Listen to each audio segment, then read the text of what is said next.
I love you, Allah. Ya ayyuhalladhina amanu. You see the passage began, Ya ayyuhan nas. Remember that? All humanity. But Allah is saying all of humanity has disappointed me. So the responsibility falls on you. Let me teach you what you will do to appreciate Allah. Here's how you appreciate Allah. Ya ayyuhalladhina amanu. Irka'u wasjudu. Make ruku'ah, make sajda. What is both of these things referring to? Salat. The first act Allah teaches first He complained about humanity. You're not doing your job in appreciating me. You believers, it's your turn. You need to appreciate me. The first step in appreciating me will be salat. Where's your salat? How much we appreciate our salat is a good indication of how much we appreciate Allah. How active, how vigilant we are in getting up out of bed. How lazy we feel in making it to the masjid. How lazy we feel. How bored we are when the recitation is not entertaining enough. All of those are good indicators of where we stand before Allah Azza wa Jalla. Irka'u wasjudu. Make ruku'ah and make sajda. And irka'u wasjudu are parts of salat, but they're also attitudes. You know, somebody who doesn't know about prayer, doesn't know about the Muslim prayer. A non-Muslim guy walks by and he sees people making salat. He's going to notice these people are standing with their head down, holding their head. They're humble before somebody. Then they put their heads down like this halfway. Wow, they got even more humble. And when they got up, what happened next? Face on the ground, they got really humble. In other words, he's noticing that there's a progression in their humility to Allah, to whoever they're worshipping. They're getting even more and more and more subservient. This seems like they're appreciating their master, and they appreciated him more, and they appreciated him even more. The progression of salat itself teaches us that we're supposed to evolve, grow in our humility to Allah. That's a really important point, especially if it has to do with Islamic work. You know what happens with people when they get involved with Islamic work? I'm no exception. All of us can be victim to this. The more tenured, the more experienced you get in Islamic work, the more full of yourself you get. I know what this stuff is. You're a rookie. You're a newbie.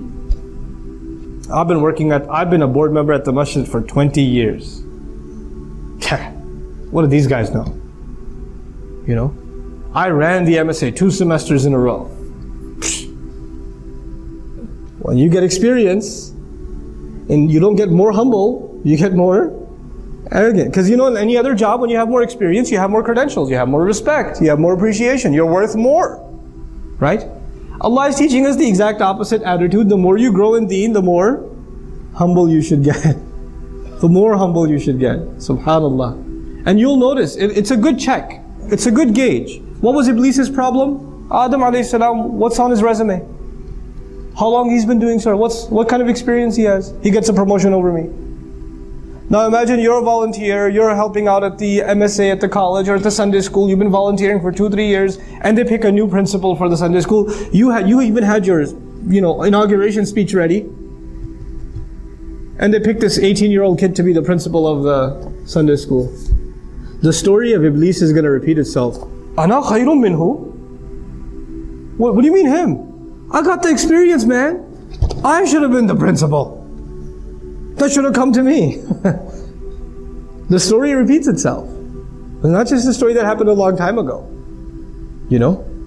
So this idea, that as the more we serve, the more we're going to become humble. The extreme of humility was shudu. Then from there, because these two things still in the end, in essence, refer to salat. They refer to salat. What about in between the salawat? وَاعْبُدُوا رَبَّكُمْ, and enslave yourselves and worship your master. In other words, now that ruku'ah and sajda is done, that's not the only ibadah. You understand ibadah is more than that. Ibadah is an attitude. I'm a slave. I'm here to serve. Ibadah is how I walk, how I talk, how I think about myself, how I think about others. Your entire attitude gets transformed because of prayer. Prayer is actually a very big part of a Muslim's personality, not just our behavior. Now prayer, we think of it as a behavior. But prayer actually, the daily salawat, they're supposed to have a really direct effect on how we think. Our attitudes, our thought process, our mentality. Between dhuhr and asr, my thoughts are going to be impacted by the dhuhr prayer. Between Asr and Maghrib, my thoughts, my priorities are going to be impacted by the Asr prayer. It's the way a Muslim carries himself as a abd that's shaped. That's what the salawat do. You know how pillars hold a building together? The salawat hold our day together. They hold our day together. In between, the between hours are dictated by what quality of salat we have. Now if the salat itself becomes empty, if the salat becomes just cardiovascular exercise, this becomes a review session for Surah Al-Ikhlas and Surah Al-Kawthar, because you don't have time for anything more. You know? If it just becomes that, you're not going to see a change in your personality.